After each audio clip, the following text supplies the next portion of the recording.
to me, there was really there weren't the other options. I knew music was a part of my life. I wanted it to be a part of my life, and I found not only happiness but growth and and individual pride, I'd say, through the years of making that part of life.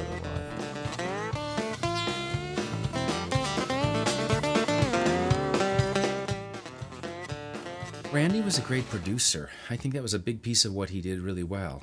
And producing can be a lot of different things. Like some producers are like, now you do this, and you do this, and then when we get here, I want it to go just like this. And other producers simply call the right people, put them in the room, and they stand back and they don't say anything.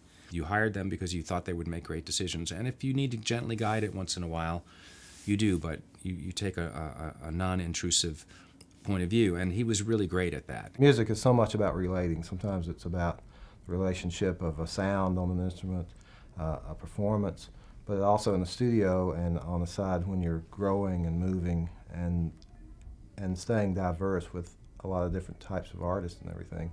It's good to have as much education, I think. Well, it's a mighty world we live in, but the truth is we're only passing through.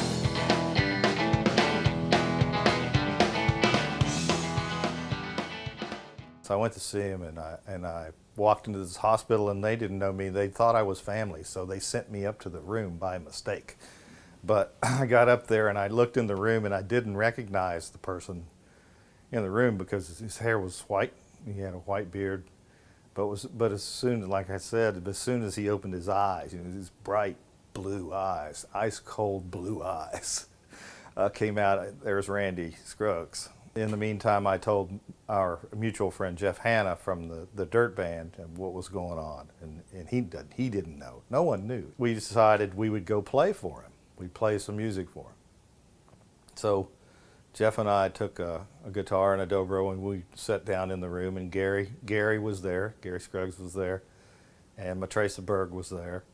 I hit a note, and Randy sort of stirred. And it kind of scared me. I thought, oh no, what did I do? But we played for him for just a little while, played a couple of songs for him, just kind of quiet and, try to be soothing.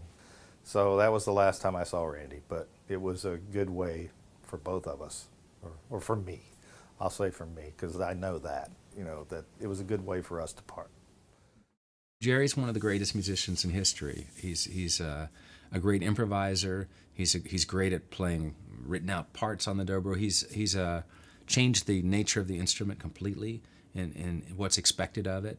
And he has the greatest of all things, which is an emotional way of playing an instrument and a vocal way of playing an instrument. When you play an instrument, the trick is to sound like a voice or the feeling of a voice when you play. And Jerry is a master of that.